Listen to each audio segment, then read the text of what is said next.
Merci d'avoir cliqué sur la vidéo. Si mon travail te plaît, n'hésite pas à liker, partager et à t'abonner, bien sûr.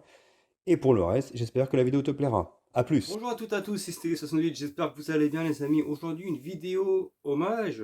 Je pense que comme beaucoup de passionnés, de sportifs, lorsque l'on a appris la nouvelle en fait, on est resté sous le choc.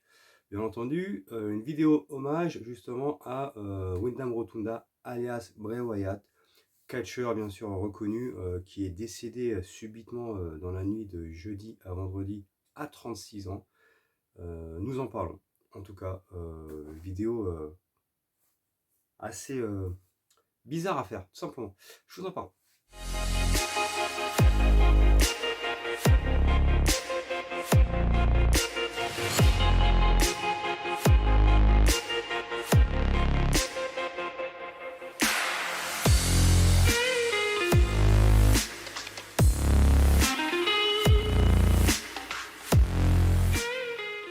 Alors les amis, j'étais sur Twitter, une fois sur YouTube, je me renseignais pour voir s'il y avait des nouveautés pour le gaming en fait, parce qu'à chaque fois, on est obligé de se renseigner justement, lorsqu'on a une chaîne de gaming, pour voir s'il y avait des nouveautés, des choses à faire, de breaking news.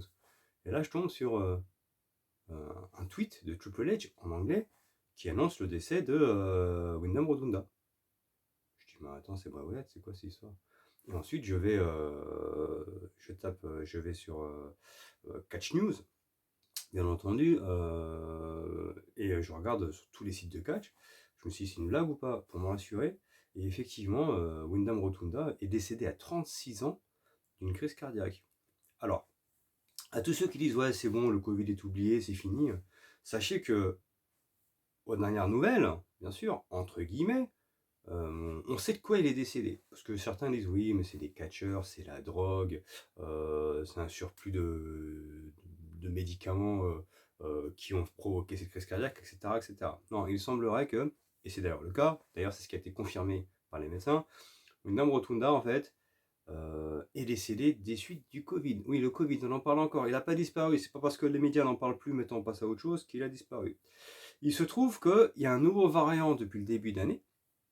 Et donc, Bray Wyatt, hein, de son vrai nom, Wyndham Rotunda, a contracté ce virus. Donc, la dernière fois que l'on a vu catcher Bray Wyatt, ça a été lors du Royal Rumble 2023. Et ensuite, il a contracté ce virus. Il est resté de nombreux mois convalescent parce qu'il avait beaucoup de difficultés à s'en sortir. Et depuis, en fait, il n'avait pas catché parce que à chaque fois qu'il voulait revenir, il n'arrivait pas à revenir parce que justement, physiquement, il a dû s'éloigner des rings parce qu'il était atteint. Et le problème, c'est que il commençait tout doucement à remonter la pente et à chaque fois, il y avait des rechutes. Le fait d'avoir contracté ce Covid et ce nouveau variant lui a provoqué des problèmes cardiaques. Donc, il a dû être éloigné des rings parce qu'il devait se reposer, bien entendu, mais également parce qu'il avait ces risques euh, à faire trop d'efforts que son cœur s'arrête. Ça lui avait provoqué, en fait, on va dire, des lésions cardiaques. Et il y avait des bonnes nouvelles là, sur les dernières semaines, comme quoi il commence à s'entraîner tranquillement, qui préparait son retour là pour le mois de septembre, parce que il est inutile de vous préciser que Bray Wyatt est un catcheur apprécié et une superstar de la WWE quand même.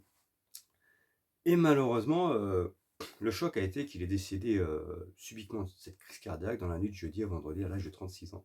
Donc oui, on enlève tout ce qui est question, est-ce que c'est la drogue, est-ce que c'est l'alcool? Non, Wyndham Rotunda était une personne, bon, je dis pas qu'il était parfait, on connaît jamais les personnes, hein, voilà, c'est une célébrité, mais d'après le retour, c'était une personne qui travaillait dur, père de famille, un bon époux, qui aimait bien manger, effectivement, parce qu'il n'était pas faim, mais qui n'était pas forcément un adepte de la drogue et de l'alcool. Donc il est bien décédé de ce Covid, malheureusement. Donc le Covid n'a pas disparu, les amis, tout simplement. Et donc oui, je voulais faire cette vidéo hommage, parce que oui, je suis sous le choc, comme beaucoup. Et je voudrais rendre hommage aussi, parce que ceux qui ne le connaissent pas, c'était quand même un personnage à part. Parce que Wyndham Rotunda avait cette faculté et cet esprit créatif que très peu ont. Et c'est quand même lui qui a réussi à créer le personnage de Bray Wyatt, du coup, et de The Fiend. Des personnages toujours très intéressants, et à la fois inquiétants et charismatiques. Parce qu'il faut quand même dire les choses telles qu'elles sont.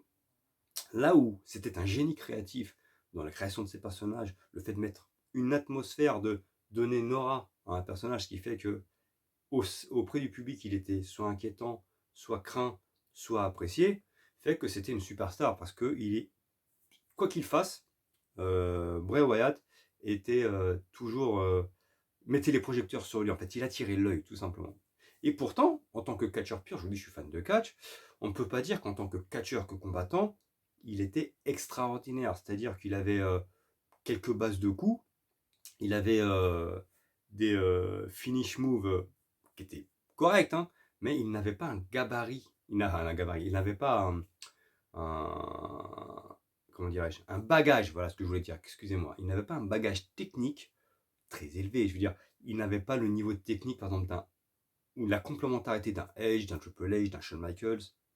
Il n'avait pas le bagage technique d'un Bret Hart, d'un Chris Benoit, d'un Kurt Angle, mais on va dire qu'il avait sa présence qui en faisait une superstar. Il avait cette telle faculté, justement, à nous présenter des personnages qui le rendaient unique. Donc même s'il avait 3, 4, 5 coups, en fait, on faisait fi, on s'en foutait parce que le personnage était intéressant. Et des fois, il éclipsait la lumière sur des persos ou sur des catcheurs plus techniques que lui. Il arrivait à les éclipser parce que lui, il attirait la lumière sur lui. Il était incroyable. C'était quelqu'un, comme le disait Triple H, comme le disent beaucoup la WWE, il était employé de la WWE, d'accord. Et pourtant, parfois, il lui arrivait d'appeler Triple H ou Vince McMahon en disant voilà, j'ai une idée, faudra qu'on fasse ça, ça et ça, pour que les fans en fait puissent de nouveau avoir la hype, parce qu'on sent un petit peu qu'ils sont un petit peu désabusés, ça manque un petit peu d'étincelle. Donc lui, il les appelait souvent pour donner des idées en disant ouais, on va créer ce personnage, on va créer ça sur le plan du scénario pour que les fans puissent suivre. Et il avait ce génie créatif. En fait, c'est quelqu'un qui, pour moi, après sa vie de catcheur, aurait très bien pu travailler à la WWE en tant que scénariste. Franchement, elle aurait pu créer des scénarios incroyables. Parce que je vous dis, The Find, personnage incroyable. Le personnage de Bray Wyatt, quand il a créé la Bret Family, un peu cette secte, un petit peu du bayou barbu, ça faisait un peu. Ouais, ça faisait des gars inquiétants. Bah, ça vient de lui, en fait. C'est lui qui avait créé tout ça. Et c'est vrai que malheureusement, on se rend compte que la Bret Family, en fait, a explosé. Et, on sent que ouais, c'est triste parce que là, il y a Bray Wyatt qui a disparu, mais également un autre membre qui est décédé il n'y a pas très longtemps de la Wyatt Family, Luke Harper qui est décédé aussi. Donc ouais, ça fait bizarre de se dire que tout le groupe qu'il y avait dans la Wyatt Family, qui était un groupe incroyable, franchement, c'était une période vraiment top pour les fans de catch, en fait, a disparu de par le décès de Luke Harper, bien sûr, mais, mais également surtout de Bray Wyatt.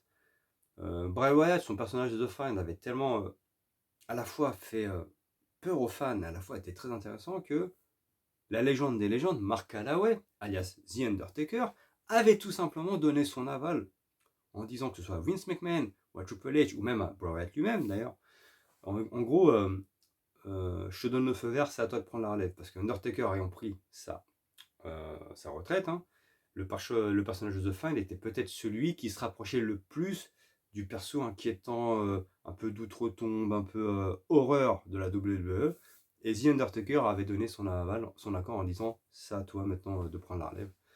Pour vous dire à quel point il était respecté ce catcheur. C'est vrai que 36 ans c'est jeune.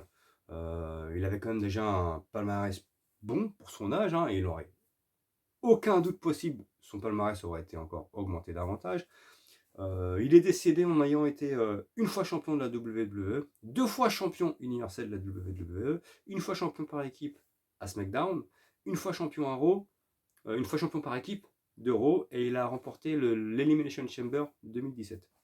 Donc il avait déjà quand même un palmarès, une aura de superstar bien entendu, et aucun doute possible qu'à 36 ans, sa carrière était loin d'être terminée, et il aurait eu bien plus de titres, il n'y a aucun doute possible, parce que ce personnage de The Fiend était très bon. Et puis même, on enlève The Fiend, tous les autres personnages qu'il aurait créés ensuite, parce que je pense que c'était un tel génie créatif qui ne se serait pas contenté de The Fiend, il aurait créé d'autres personnages, bien entendu, lui aurait permis systématiquement d'être en haut de la scène, d'attirer l'œil et la sympathie des fans, tout simplement.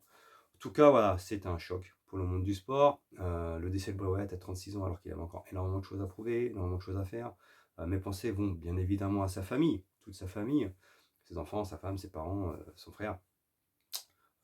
Et le monde du catch est en deuil, bien entendu. Donc voilà, c'était une vidéo pour lui rendre hommage.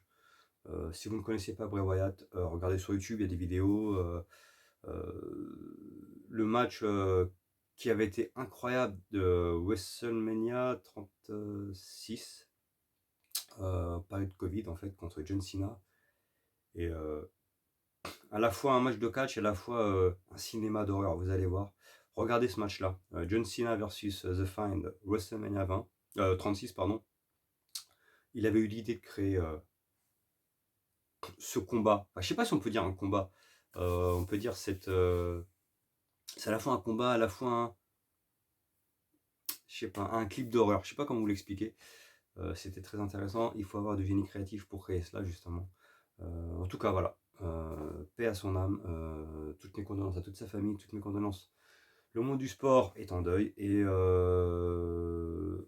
la WWE a perdu un grand catcheur. Et oui, c'est toujours triste de voir quelqu'un de partir aussi jeune. Voilà tout. Je m'arrête là, les amis. Je suis un peu... ouais, ça me fait un peu bizarre quand même. Ciao.